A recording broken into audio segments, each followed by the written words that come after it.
علم روک دو، مت جھکو، مت ڈرو، سکھ کے اب سانس لو، مت جھکو، مت ڈرو، سکھ کے اب سانس لو، مصطفیٰ کا محافظ ولی آ گیا، موت کو جس کے سائے سے لگتا ہے ڈر، بزدلو وہ بہادر علی آ گیا۔ اب جو پلٹ کے دیکھا تو علی سامنے تھا، علی اکیلے نہیں، کمبل رکاب سے لپٹے ہوئے ہے نا، چشمے زدن میں مدینے سے علی کعبے میں آ گئے، اکیلے آئے، کمبر بھی آ گیا۔ ہماری جانیں اس کمبر پر کہ اس کمبر نے ہم علی والوں کو یہ راستہ بتا دیا کہ اگر کوئی کمبر بن کے علی کی رکعت سے نپٹ جائے تو وہ بھی وہی جائے گا جہاں علی جائیں گے۔ تو یہ شان یقول الذین کفروا لست مرسلا قل کفی باللہ شہیدا بینی وبینکم ان عنده علم الکتاب، یہ کافر کہتے ہیں کہ تو رسول نہیں ہے، ان سے کہتے ہیں میری رسالت کی شہادت کے لیے ایک اللہ کافی اور ایک وہ جسے ہم نے علم دیا کتاب کا علم۔ اللہ کہہ رہا ہے کتاب کا علم دیا، کتاب کا علم شاگرد کے لیے تو اعلان کر رہا ہے اور استاد کو علم ہی نہیں دیا۔ لوگ کہتے ہیں رسول پڑھے لکھے نہیں تھے، کس سے پوچھے بھائی رسول پڑھے لکھے تھے نہیں؟ کون بتائے گا؟ قرآن سے پوچھو کہ پروردگار کیا تو نے نبی کو پڑھا کے نہیں بھیجا، علم نہیں دیا تو نے؟ کہ نہیں ہم تو علم دیتے ہیں نبیوں کو۔ اللہ کیا کہہ رہا ہے؟ ہم نبیوں کو علم دیتے ہیں۔ سورہ بقرہ پہلا نبی قرآن جو پہلا نبی ہے وہ جناب آدم صفی اللہ ہے۔ سورہ بقرہ قرآن مجید کا دوسرا سورہ پہلا پارہ 31ویں ہے۔ وعلم آدم الاسماء كلها ثم عرضهم على الملائكة قال انبئوني باسماء هؤلاء ان كنتم صادقين قالوا سبحانك لا علم لنا الا ما علمتنا انك انت السميع العليم قال يا آدم انبئهم باسمائهم وعلم آدم الاسماء كلها، اور تعلیم دی اللہ نے تمام اسماء کی آدم کو۔ ثم پھر عرضهم ان کو پیش کیا نام والوں کو، علی الملائکہ ملائکہ کے سامنے، اور ان سے کیا کہا؟ بتاؤ یہ کون ہے؟ فرشتوں نے کیا کہا؟ قالوا سبحانک لا علم لنا الا ما علمتنا، تیری ذات ہر عیب و نقص سے پاک و منزہ ہے، لا علم لنا نہیں ہمارے پاس میں علم الا ما علمتنا، جتنا تو نے دیا ہے، پڑھایا ہے، سکھایا ہے، بس اتنا ہی جانتے، اس سے زیادہ نہیں جانتے۔ اب اللہ نے کہا یا آدم، اے آدم، اللہ آدم کو کہہ رہا ہے یا آدم، آدم ہے نا، آدم،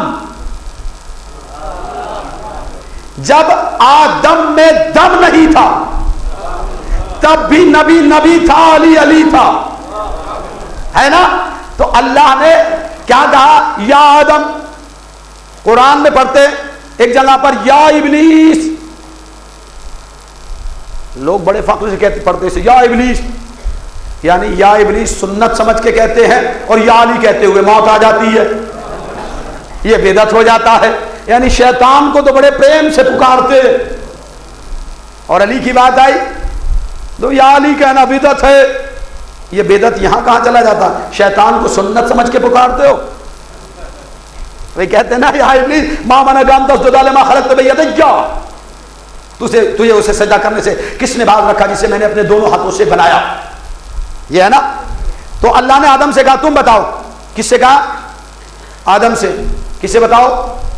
انہیں خبر، بے خبروں کو باخبر کرو، ہے نا؟ انبئونی، نبا، نبا مینس خبر، ان کو خبر دو، انبئونی بے اسمائہم، ان کے اسماء کے بارے میں، یہ فرشتوں کو جو بے خبر ہیں ان کے نام سے انہیں باخبر کرو۔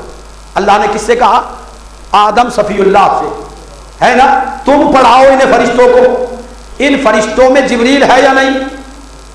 ہے نا؟ آدم بڑے ہیں یا پیغمبر؟ بھئی ہمارے نبی بزرگ ہیں، عظمت والے ہیں، قافلہ سالار نبوت ہیں، یا آدم چھوٹے نبی ہیں نا؟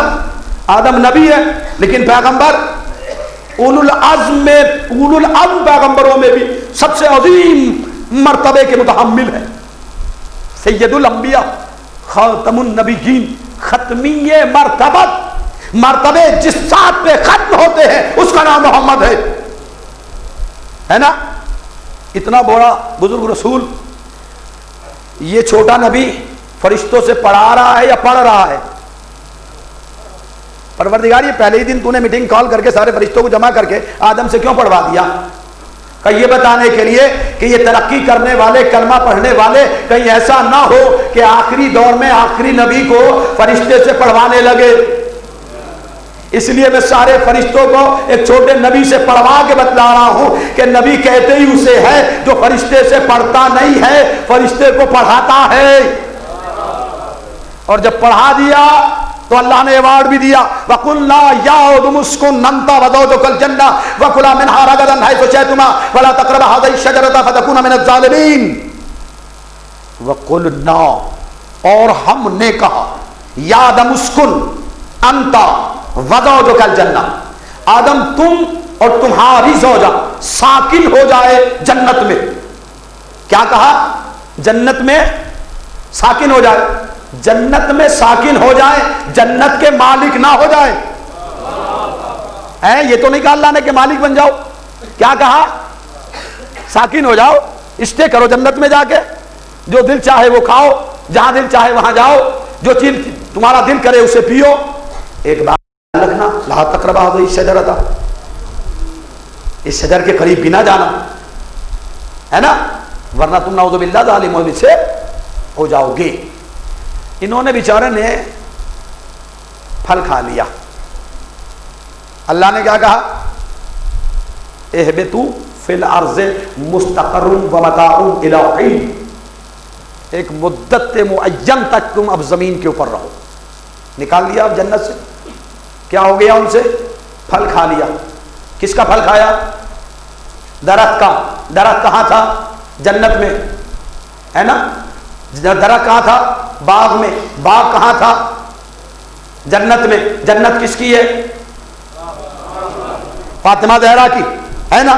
فاطمہ زہرا کی جنت میں ایک باغ ہے، اس باغ کا ایک درخت ہے، اس درخت کی ایک شاخ ہے، اس شاخ کا ایک پھل ہے، اسے کھانے والا آدم صفی اللہ ہے، مسجود ملائکہ ہے، نبی اول ہے، نمائندہ اول ہے، اللہ کی طرف سے پہلا نبی ہے، قافلہ سالار انسانیت ہے.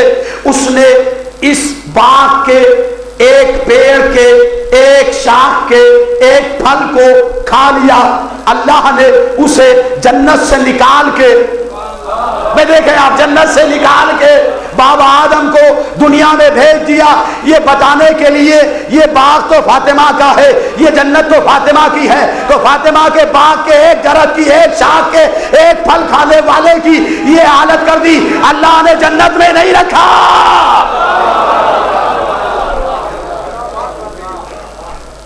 اہبطوا فی الارض مستقر ومتاع الی حین، جاؤ دھرتی پہ رہو ایک وقت معینہ تک، جب تک ہم نہیں بلائیں گے وہیں رہنا پڑے گا.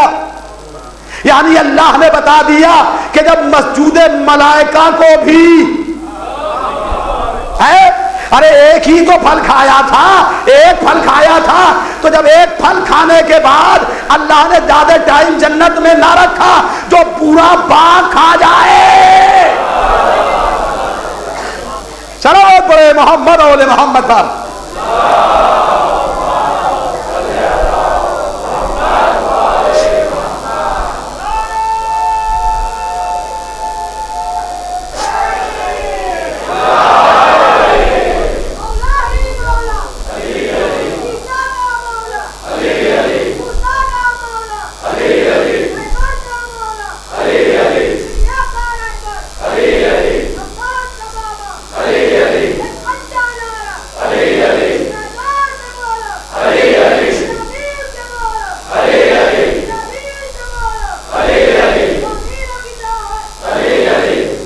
صلوات بھی پڑھے محمد آل محمد پر، بلند ترین صلوات.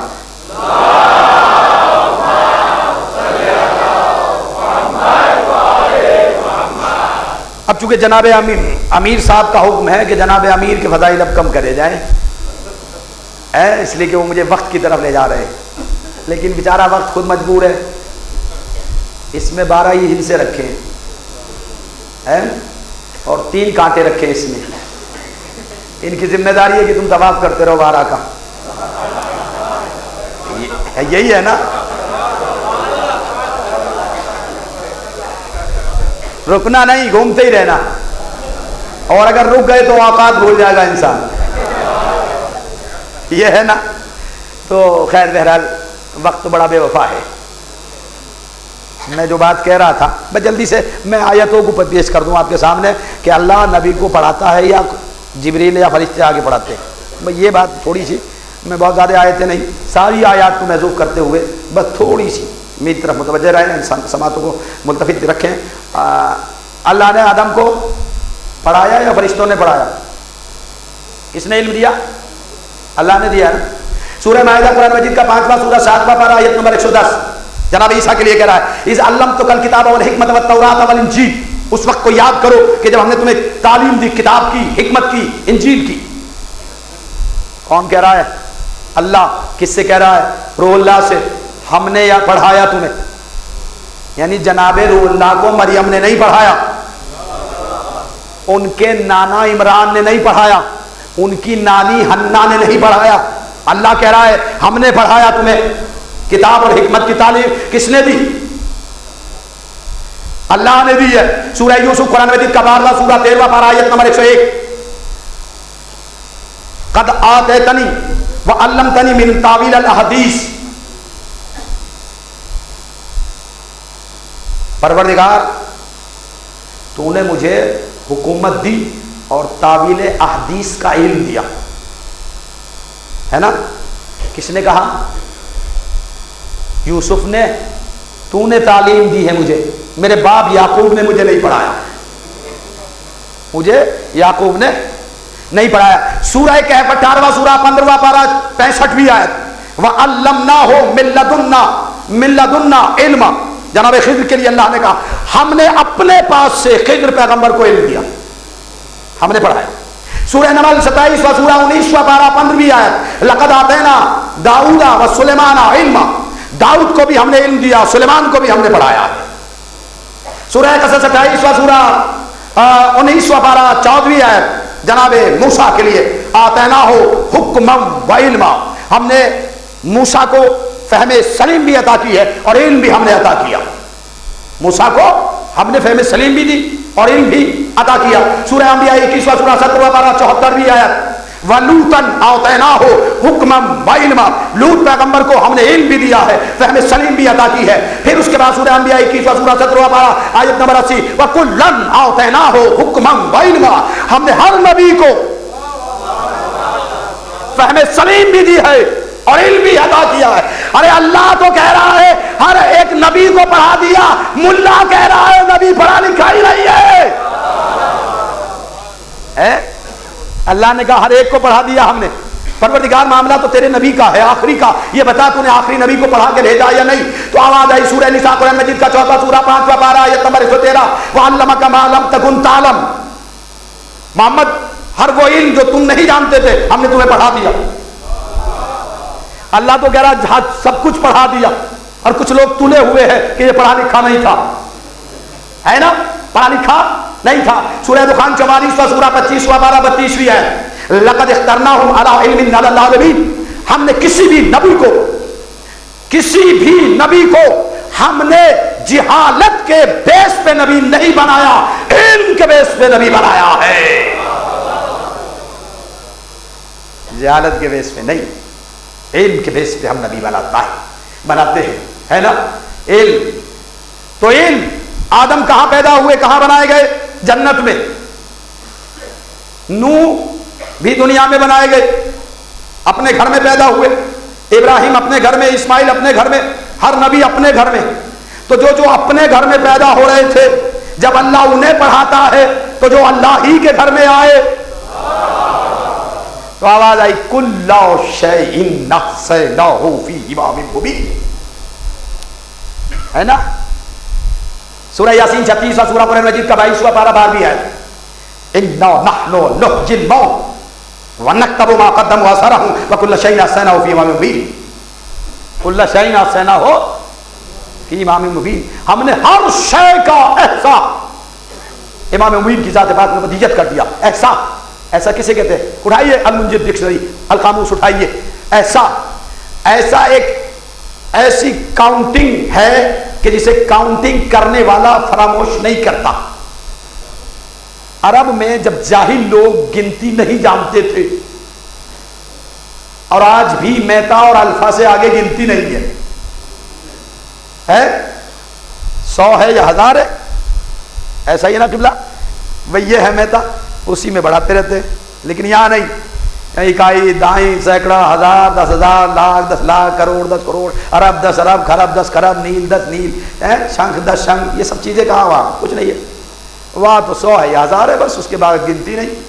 اور اس وقت جب دور جہالت کا تھا تو یہ ریوڑ پالنے والے بکریوں کا، بہت سی بکریاں ہوتی تھی، اب کیسے کاؤنٹ کرے کہ کتنی بکریاں جنگل گئی تھی اور کتنی واپس آئی، کتنی غائب ہو گئی. تو وہ ایک چھوٹا سا برتن ہوتا تھا، اس میں وہ کنکریاں ہوتی تھی، ٹھیکرے، بکری نکلتی رہتی تھی، وہ اس میں ڈالتے رہتی تھی. اب جتنے اس میں پہنچ گیا اتنی بکریاں چلی گئی. جب واپس ہوتے تھے ایک ایک اندر کرتے تھے، پھر اس میں سے نکالتے تھے. تو اس برتن کو کہتے ہیں ایسا. میں دیکھیں آپ غور کریں کہ جس میں کاؤنٹ کرنے والے سے غلطی نہیں ہوتی، اس میں غلطی نہیں ہوگی کہ گننا آدمی گنے گا، گننے کی ضرورت ہی نہیں، ایک ایک کر کے ڈالتا رہے اور جب آئے تو نکالتا رہے. تو اللہ نے کیا کہا؟ سارا علم کائنات کا امام مبین کی ذات میں ودیجت کر دیا. اب کسی بھی منزل پہ اس سے کوئی غلطی نہیں ہوگی. کیا اس سے سوال جاگتے میں کیا جائے یا سوتے میں کیا جائے، اس سے مسٹیک نہیں ہوگی، اس سے غلطی نہیں ہوگی، ہے نا؟ غلطی نہیں ہوگی اس سے. جب بھی سوال کرے گا کوئی سوال کا جواب ملے گا. جنگ نہروان کی طرف یہ بڑھ رہے ہیں، علی اپنے لشکر کو لے کے، بات ختم ہو گئی. اور ان کے ساتھ میں لشکر ہے، یہ کوفے سے چلے، خارجیوں سے جنگ ہے، 4000 کا لشکر خارجیوں کا. جب یہ چلے جنگ کرنے کے لیے خارجیوں سے، تو درمیان میں ایک گرجا گھر ملا، وہاں سے ایک پادری نکلا اور اس نے علی کو سر سے پیر تک دیکھا. دیکھنے کے بعد رک گیا، رکنے کے بعد میں ایک جملہ کہا کہ میں آپ کو نہ تو خلیفہ مانتا ہوں، نہ میں آپ کو امام مانتا ہوں، میں ایک کامل انسان مانتا ہوں بس. چونکہ آپ ایک مکمل انسان ہیں، ایک اچھے شریف انسان لگ رہے ہیں، اس لیے میں ستاروں کی چال سے حال لے کر بتا رہا ہوں کہ آپ جنگ پہ نہ جائیں، رک جائیں 2-4 دن، ورنہ جنگ ہار جائیں گے. علی مسکرائے، کہا بھیا آپ عجیب آدمی ہیں، میں علم نجوم رکھتا ہوں، بتا رہا ہوں کہ تجھ میں اور ہم میں بڑا فرق ہے پادری. اب اس نے چونک کے دیکھا یہ کون ہے؟ میں پادری ہوں. انہوں نے کہا تجھ میں اور ہم میں بڑا فرق ہے. کہا کیسا فرق؟ کہ فرق اتنا ہے کہ تو ستاروں کی چال سے حال لیتا ہے اور ستارے ہم سے چال لے کے تجھے حال لیتے ہیں.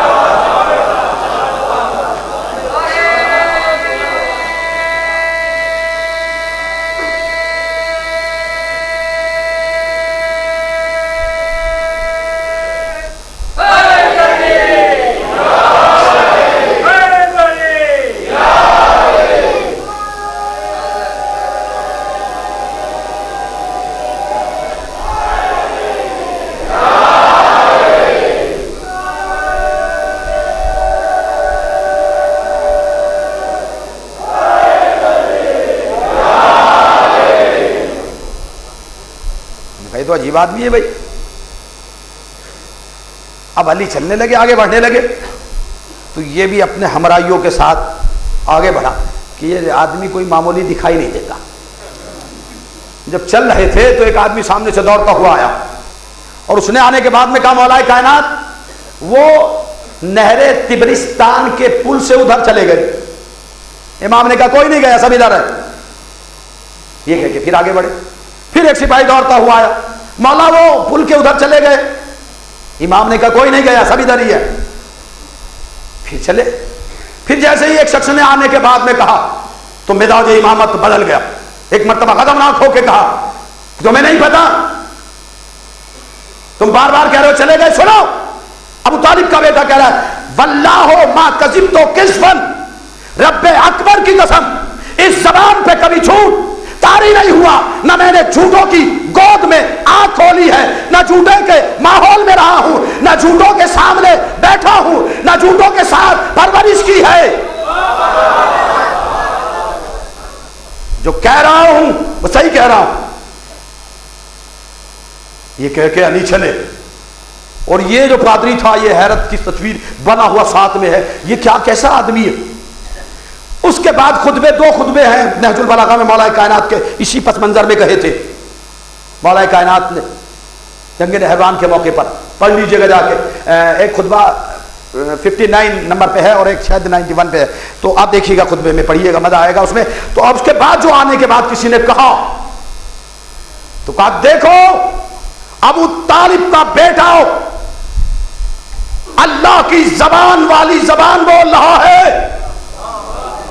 اور اب نوٹ کرنے والوں نوٹ کرو، وہ ہے 4000، اور 4000 میں سے 9-10 سے زیادہ ان کے بچیں گے نہیں، اور ہمارے 10 سے زیادہ مریں گے نہیں۔ یہ آگے کا پتہ دے دیا۔ پادری حیرت سے دیکھ رہا کہ یہ تو عجیب آدمی ہے، نہ قیافہ نہ قیاس۔ بھائی آدمی جو ہے اندازہ لگاتے قیاس کرتا ہے کہ آدھے ادھر کے مر جائیں گے، آدھے ادھر کے مر جائیں گے جب جنگ ہوگی۔ اس نے تو ایک دم ثبت کر دی مہر، اور ایک دم ایسے 2 ٹوک کہہ دیا کہ اس کی زبان سے نکلے ہوئے جملے، اسے کیا پتا کہ یہ اہل بیت کے گھرانے کے لوگ ہیں، ان کی زبان سے نکلے ہوئے جملے جو ہے محفوظ کا مقدر بن جاتے ہیں۔ مولا نے کہا تھا وہ 4000 ہیں، ان کے 10 سے زیادہ بچیں گے نہیں، ہمارے 10 سے زیادہ مریں گے نہیں۔ اور یہی وہ جنگ تھی کہ جس میں غازی شہنشاہ عباس جیسا موجود تھا، جناب مسلم جیسا بہادر موجود تھا، جناب محمد حنفیہ جیسا بیٹا موجود تھا، جناب عبداللہ جیسا بہادر، اور ایسے ایسے بہادر ہوں۔ اب کس کی مجال ہے کہ کوئی یہاں سے جنگ جیت کے چلا جائے؟ اب جو خاندانی اور روایتی تلواریں نیام سے باہر آئی ہے، اب گھمسان کا جو یدھ ہوا ہے، جنگ ہوئی ہے، تو دیکھنے والوں نے یہ دیکھا کہ چمکتی ہوئی تلوار دکھائی دیتی تھی، علی گھومتے جاتے ہیں، علی کی چمکتی ہوئی تلوار دیکھتی جاتی ہے۔ کسی کی سمجھ میں نہیں آ رہا ہے کہ علی کی تلوار نے دشمن کو کب کاٹا۔ گھوڑے پہ بیٹھا ہوا دشمن، اسے صرف چمکتی ہوئی تلوار دکھی، لیکن جب گھوڑا حرکت میں آیا، سر اوپر سے گرا، تو پتا چلا اس کا کام تو پہلے ہی تمام ہو چکا۔ اور جب ابو طالب کا بیٹا جنگ مکمل کر چکا، واپس آ گیا، واپس آئے، کسی نے کہا مولا وہ سب مارے گئے، مولا نے کہا نہیں، اس میں 9 بچ گئے ہیں، اور جو بچ گئے ہیں ان کی اولادیں کذاب بنیں گی۔ کیا انفارمیشن ہے؟ یہ جتنے بحری لٹیرے ہیں انہی کی نسلوں میں سے ہے۔ تو اب کیا کہا کہ جاؤ کاؤنٹ کرو۔ بھائی ایسے بھی تھے جو علی کے جملوں پر اعتماد نہیں کرتے تھے، کچھ لوگ کاؤنٹ کرنے پہنچ گئے میدان میں، اللہ جانے کتنا ٹائم لگا ہوگا لاشیں کاؤنٹ کرنے میں، اور جب گنی تو مولا آپ نے سچ ہی کہا ہے۔ اب سمجھا تو نے سچ کہا ہے؟ ارے کم جو ہم کہہ دیتے وہ ہو جاتا ہے۔ تو وہ پادری جب یہ اس نے دیکھا، اس نے اپنا سر علی کے قدموں میں رکھ کے کہا مجھے کلمہ پڑھا دیجئے، آج میں سمجھ گیا کہ جو اہل بیت کے گھرانے کے لوگ ہوتے ہیں انہیں علم اللہ دیتا ہے، بندوں سے نہیں لیتے۔ یہ ہے تو علم کتاب لے کے جب چلے یہ تو کتاب کا تعارف کرواتے ہوئے چلے، اور کربلا میں بھی وارث کتاب بنے ہوئے تھے۔ بڑا وقت گزر گیا آزادارو، لیکن یہ وقت بہت تیزی کے ساتھ گزر رہا، اور یہ بس 2 دن رہ گئے۔ یہ سجا ہوا آزا خانہ 2 دن کے بعد آپ کو دکھائی دے گا کہ یہ ویرانی کی نظر ہو رہا ہے، اس لیے کہ 2 دن کی 2 راتیں جو رہ گئی، اس کے بعد اب جو رات آئے گی تو 18 بھائیوں کی اجڑی ہوئی بہن خاک پہ بیٹھی ہوئی ماتم کر رہی ہوگی، جلے ہوئے خیمے کی قنات کے قریب بیٹھی ہوئی ہوگی۔ حافظانو، آج مائیں بچوں کو چھوٹی چھوٹی مہندیاں دیتی ہیں، مہندی آتی ہے قاسم تمہاری، جس کے ہاتھوں کی مہندی ہاتھوں ہی پہ لگی رہ گئی، سمجھ گئے یہ کون شہزادہ ہے؟ یہ 13 برس کا نازو کا پالا ہوا قاسم ہے۔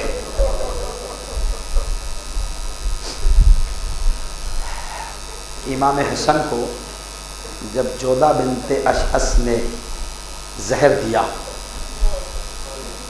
حسن مشتبہ کا بچپنا تھا، یہ بیٹے کا جناب قاسم ابن حسن کا بچپنا تھا، جب بابا کو زہر دیا گیا، رات کا اندھیرا تھا، زہر ملا تو وہاں سے زہرا کا لاڈلا جودہ کے گھر سے اپنے ام فروا کے گھر تک آتے آتے کئی بار زمین پہ بیٹھے حسن ابن حسن، اور وہاں سے روضہ رسول پہ پہنچ گئے، لپٹ گئے روضہ رسول سے، نانا مجھے زہر مل گیا، نانا میں اب آپ کے پاس آ رہا ہوں۔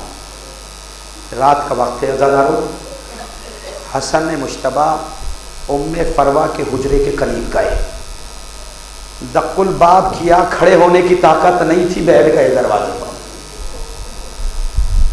رات کے اندھیرے میں جیسے ہی ام فروا نے دروازہ کھولا تو دیکھا کہ کوئی چیز سامنے ہے، موجود ہے۔ اب جو دیکھا عجیب منظر تھا، حسن مشتبہ کے جسم کی رنگت بدلی ہوئی تھی، بازو پکڑا ام فروا نے، گھر کے اندر داخل ہوئی، لیکن لیٹ گئے مولا حسن، اور لیٹنے کے بعد میں کہا ام فروا میرے قاسم کو لے آؤ، بچپنا ہے قاسم کا۔ ام فروا نے کہا کہ آپ کا بیٹا سویا ہوا ہے، آرام کر رہا ہے۔ نہیں، میرا دل کر رہا ہے کہ میں قاسم سے ملوں، چھوٹا بچہ ہے۔ ماں نے سوتے ہوئے قاسم کو اٹھا لیا، حسن مشتبہ کی گود میں دے دیا، مولا حسن لیٹے ہوئے بچے کو اپنے سینے پہ لٹا لیا۔ حسن سینے پہ لیٹے جناب حسن کے، جناب قاسم جسم کی گرمی کو محسوس کر کے آنکھ کھولی اور بابا کی اس حالت کو دیکھ کے رونے لگے۔ کہا بابا، زبان بے زبانی میں بابا کی طرف متوجہ ہو گئے۔ حسن مشتبہ سے کہا بیٹا جا میری غریب بہن زینب کو بلا لا۔ ام فروا نے کہا کہ یہ بچہ کیسے بلا کے لائے گا، رات کی تاریکی ہے، کہ نہیں اسے کہنے کی ضرورت نہیں ہوگی، بہن اس کی صورت دیکھ کے سمجھ جائے گی کہ میرا بھائی مصیبت کی حالت میں ہے۔ حسن کو قریب بلایا، حسن کا گریبان چاک کیا، آستین پلٹ دی، بالوں میں خاک ڈال کے بالوں کو پریشان کیا۔ بیٹا جا پھوپھی کے دروازے کو دستک دینا، لیکن ایک بات کا خیال رکھنا، اگر میری بہن سوئی ہوئی ہو تو چلانا نہیں، دروازے پہ بیٹھ جانا، اس کے چاہنے کا انتظار کرنا، زبان سے کچھ نہ بولنا، تیری صورت دیکھ کے میری بہن سمجھ جائے گی کہ میرا بھائی مصیبت کے عالم میں ہے۔ رات کے اندھیرے میں چھوٹا سا بیٹا حسن مشتبہ کا قاسم چلا، شہزادی زینب کا دروازہ اندر سے بند تھا، رات کا وقت تھا، یہ چھوٹا سا بچہ دروازے کے اوپر دروازے کے برابر میں بیٹھ گیا۔ نصف رات گزری، علی کی بیٹی نماز شب کے لیے بیدار ہوئی، جیسے ہی دروازہ کھولا، قاسم چھوٹے تھے، نیند آ گئی، دروازے سے لگ کے سو گئے۔ شہزادی نے جیسے ہی دروازہ کھولا تو محسوس ہوا کوئی چیز اندر گری ہے۔ اب جو غور سے دیکھا تو حسن کی نشانی قاسم، اب جو اٹھایا تو عجیب منظر تھا، قاسم کی آستینیں چڑھی ہوئی تھی، بال پریشان تھے، گریبان چاک۔ جیسے یہ منظر دیکھا تو ایک مرتبہ چیخ برآمد ہوئی، ہائے میں اجڑ گئی، ارے میرا بھیا حسن! برابر کے حجرے میں عباس نے شہزادی کی آواز کو سنا، دروازہ کھولا، شہزادی کے قریب عباس ہاتھ جوڑ کے کھڑے ہو گئے۔ شہزادی کیا ہوا؟ ذرا میرے بھتیجے قاسم کو دیکھو۔ اب جو دیکھا آستینیں چڑھی ہوئی ہیں، ننھا سا بچہ ہے، بال پریشان ہے، خاک بالوں میں پڑی ہوئی ہے، گریبان چاک ہے۔ ادھر حسین یہ آواز سن کے حجرے سے باہر آئے، سب گھر اپنے اپنے حجرے سے باہر آ گئے۔ شہزادی زینب کیا بات ہے؟ ذرا قاسم کو دیکھو۔ سب نے قاسم کو دیکھا، جلدی سے اٹھا لیا گود میں قاسم کو، روتے ہوئے گھر میں اس حجرے میں داخل ہوئے جس میں حسن مشتبہ تھے۔ خدا کسی بھائی اور بہن کو یہ منظر نہ دکھائے۔ شہینوں لوگوں نے دیکھا، کیا دیکھا؟ جیسے ہی گھر میں داخل ہوئے حجرے میں تو کیا دیکھا کہ برابر میں تشت ہے، ام فروا تشت کو پکڑے ہوئے ہے اور حسن کے جگر کے ٹکڑے کٹ کٹ کے اس تخت میں گر رہے ہیں۔ عباس تڑپ گئے، آقا یہ حال کیسا، کس نے کیا، مجھے اجازت دے دیجیے۔ نہیں عباس تمہیں تو ابھی بہت صبر کرنا ہے۔ تڑپ گیا شہزادہ قمر بنی ہاشم، آقا ایک غلام کے ہوتے ہوئے آقا کو یہ تڑپتے ہوئے دیکھے، یہ زندگی بیکار ہے۔ نہیں عباس تمہیں بہت صبر کرنا ہے، ابھی تمہاری صبر کی منزل تمہیں بہت آگے لے جائے گی۔ کیسے ہوا آقا؟ کہ جودہ بنت اشس نے زہر دے دیا۔ اب اس کے بعد وصیتوں کا سلسلہ جاری ہوا، ایک ایک کو وصیت کی اور وصیت کرتے کرتے کہا بھائی حسین ہماری بڑی خواہش تھی کہ ہم بھی تمہارے ساتھ کربلا آباد کرنے کے لیے جاتے، لیکن وقت نے ہمیں مہلت نہیں دی۔ ایک بات کا خیال رکھنا، جب قربانیوں کا بازار گرم ہو تو ہم تو موجود نہیں ہوں گے، ہماری طرف سے قاسم کو پیش کر دینا۔ یہ عجیب منظر تھا کہ وصیت کرتے کرتے امام حسن نے ایک مرتبہ آخری ہچکی لی اور حسرت بھری نگاہ سے اپنے خانوادے کو دیکھا، بہن زینب اپنے بھائی کا آخری سلام، عباس تم پہ بھی میرا آخری سلام۔ گھر میں رونے کی آواز بلند ہے۔ سب کو وصیت اور نصیحت کرنے کے بعد حسن مجتبیٰ نے آنکھیں بند کرنی چاہیے، آنکھیں بند کرنے سے پہلے کہا بیٹا بھیا حسین آج سے تم امام وقت ہو، امامت کے رموز تمہارے حوالے ہے، اور یہ کہہ کے آواز بند ہو گئی۔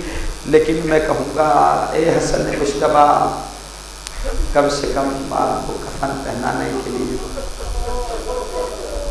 آپ کے بھائی ہیں، آپ کو کفن پہنایا گیا، نماز جنازہ پڑھنے کے لیے بھائی موجود ہے، سب گھر والوں نے نماز جنازہ پڑھی، کتنا مجمع تھا آپ کی نماز جنازہ میں، لیکن آپ کا بھائی حسین جسے کفن دینے والا بیٹا موجود تھا لیکن کفن نہ دے سکا، نماز جنازہ پڑھانے والا سجاد موجود تھا لیکن اپنے باپ کی نماز جنازہ اس وقت پڑھا نہ سکا، لاشیں کو دیکھتے ہوئے چلے گئے۔ بڑا سجاد، تاریخ کہتی ہے کہ جنازہ تیار ہوا، عزادارو جنازہ لے کے جیسے ہی چلے ہیں تو ظالموں نے جنازے حسن میں اتنے تیر برسائے کہ اب یہ جنازہ اس قابل نہ رہا کہ فوری طور پہ بقیع کے قبرستان میں دفن کر دے۔ جیسے ہی عباس نے برستے ہوئے تیروں کو دیکھا، ایک مرتبہ دوڑتے ہوئے گھر میں داخل ہوئے، ٹھنگی ہوئی تلوار کو اٹھایا، جیسے ہی تلوار لے کے آگے بڑھ رہے تھے علی کی بیٹی زینب نے راستہ روک لیا۔ عباس میرے بھائی کا جنازہ لے کے جا رہے ہو، یہ تلوار کیوں لے جا رہے ہو؟ کہ شہزادی آج نہ روک، کل جب کہے گی رک جاؤں گا، اس لیے کہ میں نے یہ دیکھا کہ میرے آقا کے جنازے میں ظالموں نے تیر برسا دیے۔ نہیں عباس تلوار نہ اٹھانا۔ ادھر حسین کی آواز آئی عباس، دوڑتا ہوا شہزادہ گیا۔ جنازہ اس قابل نہیں تھا عزادارو کہ فوری طور پہ بقیع کے قبرستان میں دفن کر دیا جاتا۔ اب جو جنازہ آیا ہے واپس، ایسے کسی بھی غریب سے غریب انسان کا جنازہ گھر سے نکلنے کے بعد واپس نہیں آیا، جیسے قاسم کے بابا کا جنازہ آیا ہے اور اس حالت میں آیا ہے کہ جنازے میں تیر لگے ہوئے تھے۔ علی کی بیٹی زینب نے جب اپنے بھائی کا لاشا دیکھا تو تڑپ گئی، تیروں کو نکالتی جاتی ہے، روتی جاتی ہے اور کہتی ہے بھیا ارے سفید کفن پہنایا گیا تھا، یہ سر کیسے ہو گیا؟ ایسی غربت میں کسی غریب سے غریب انسان کا جنازہ بھی واپس پلٹ کے نہیں آیا ہوگا جیسے آپ کا غربت کے ساتھ واپس آیا ہے۔ ہاں عزادارو، پھر اس کے بعد جنازے کو لے کے چلے، شہزادی بین کرتی رہ گئی، روتی رہ گئی شہزادیہ۔ ان کی شان فاطمہ کے دو بیٹے، ایک حسن ہے ایک حسین ہے، ایک کے جنازے میں تیر لگائے گئے، دوسرے کا جنازہ تیروں پہ معلق کیا گیا۔ ہاں زادارو، یہی حق ہے رونے کا، اس لیے کہ بس یہ دو تین باتیں ہیں گریا کی، دل بھر کے روئیے، پرسہ دیجئے، اور آج ایک یتیم کا پرسہ دینا ہے،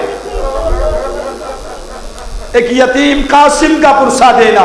ام فروا، یہ اتنا بڑا مجمع تیرے بچے کو پرسہ دینے کے لیے آیا ہے، کربلا میں کوئی پرسہ نہ دے سکا، بڑی دعائیں دیتی ہوگی ایک دکھیاری ماں، کم سے کم اتنا بڑا مجمع آج میرے بچے کو پرسہ تو دے رہا ہے، لیکن کربلا میں ام فروا نے دیکھا کہ ام فروا اپنے بچے کی لاش دیکھ کے رو نہ سکی، ہاتھ پسے گردن بندھے ہوئے تھے، چہرے بال سے چھپے ہوئے تھے، اور بیویاں میتوں اور لاشوں کو دیکھتی ہوئی آگے بڑھ رہی تھی۔ اگر کوئی بیوی رونا چاہتی تھی تو پشت پہ تازیانہ لگایا جاتا تھا۔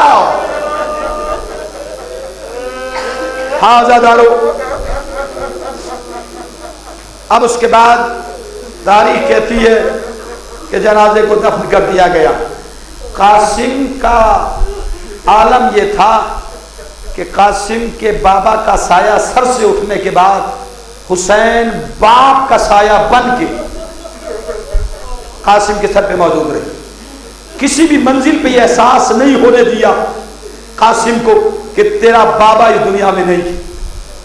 لیکن ایک منزل وہ آئی کہ جب عاشور کی رات آ گئی۔ آزاداروں، آپ مہندی اٹھائیں گے نا، آپ سب جانتے ہیں کہ یہ مہندی کس کے نام سے نکالی جاتی ہے، کہ جس کی ہاتھ پہ مہندی نہیں بلکہ خون سے اس کے سر پہ بھی مہندی لگی، جسم سے بھی مہندی لگ گئی۔ کیسا تھا وہ 13 برس کا دولہا کہ جو ایک رات کا دولہا بنا تھا، دوسری رات خون میں نہایا ہوا سویا تھا۔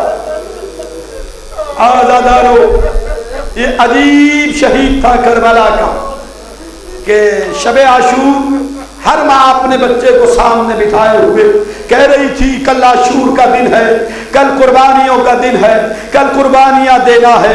ہر ماں چراغ روشن کیے ہوئے بچے کو نصیحت کر رہی تھی، لیکن ام فروا نے چراغ بجھا دیا۔ 13 برس کا قاسم ہے، پلٹ کے پوچھتا اماں چراغ خاموش کیوں کر دیا؟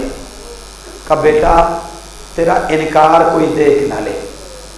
اماں کیا کہنا چاہتی ہے؟ کہا دیکھ تیری ماں بیوہ ہے، تیری ماں نے زندگی میں بڑے دکھ اٹھائے ہیں، اور تیری ماں پردیسی ہے، اپنی ماں کو فاطمہ سے شرمندہ نہ ہونے دینا بیٹا۔ بڑے دکھ اٹھائے تیری ماں نے اپنی زندگی میں۔ تیری ماں نے تیرے بابا کا جنازہ اس عالم میں دیکھا تھا کہ جب وہ واپس آیا تھا تو تیر اتنے زیادہ تھے کہ لاشے کو دفن نہیں کیا جا سکتا تھا۔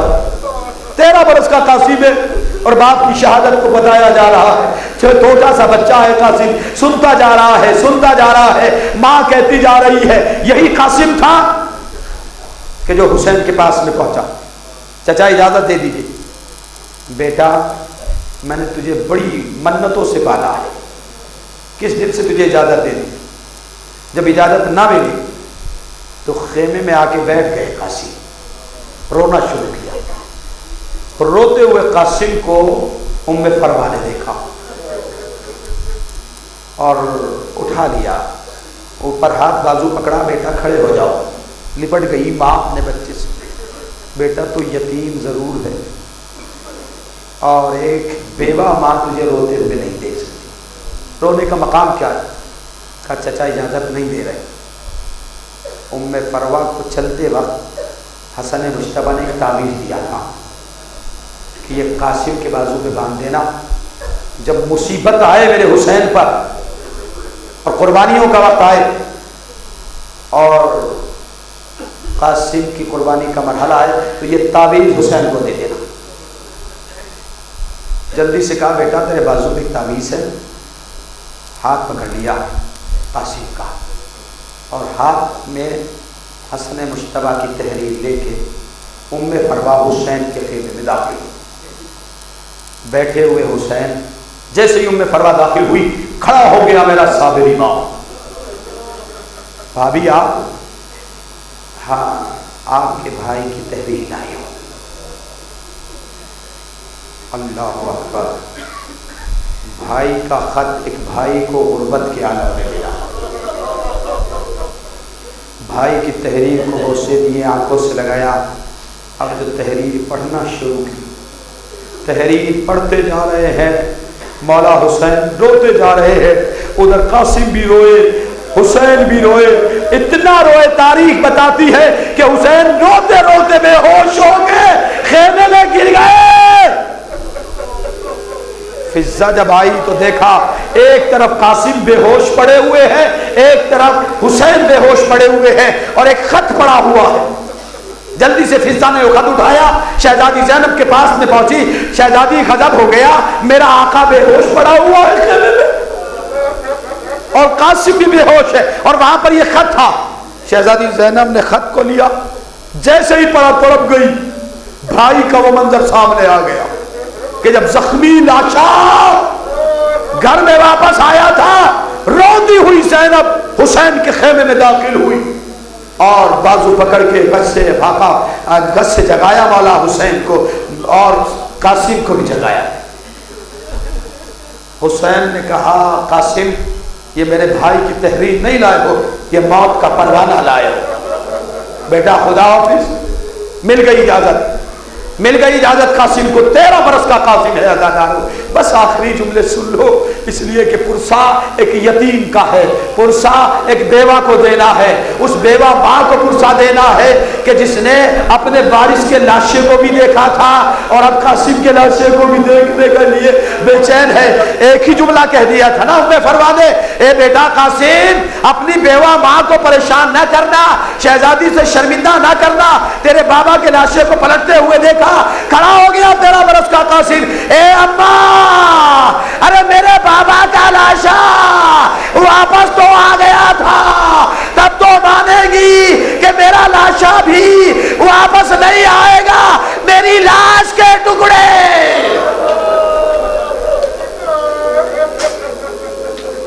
بس قاسم کو اجازت ملی، اور جب جنگ کی ہے اور جنگ کرتے کرتے 13 برس کا نازنین بیٹا حسن مشتبہ کی نشانی جب گھوڑے سے گرنے لگا زمین پہ تو آواز کو بلند کیا، یا ماں ہو ادرکنی، اے چچا میری مدد کو آئیے۔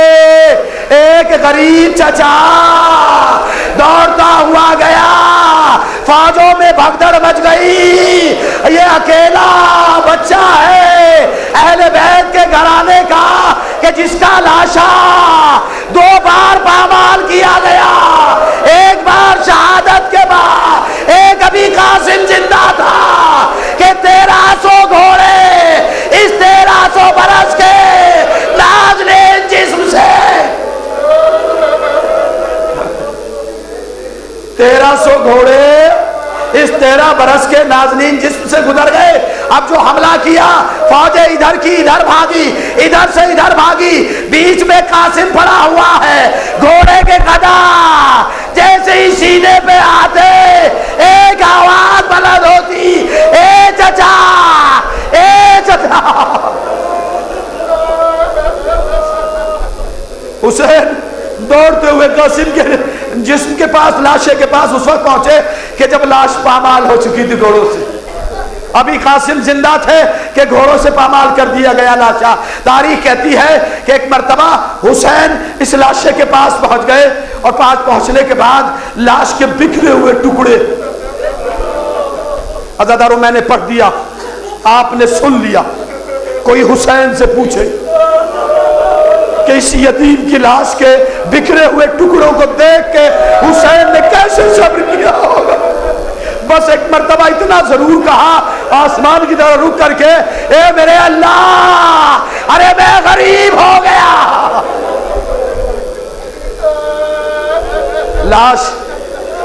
حسین نے سلامت جتنی لاشیں تھی لاش لے کے گئے، لیکن یہ لاش اس قابل نہیں تھی کہ جسے اٹھایا جا سکے.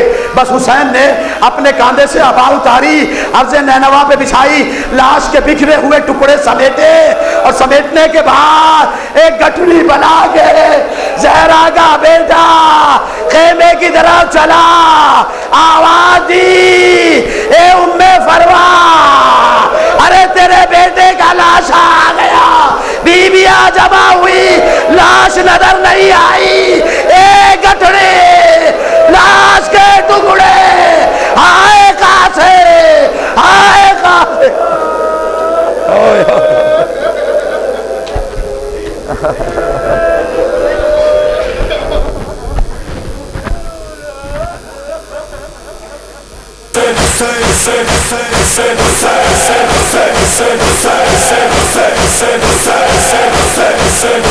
Say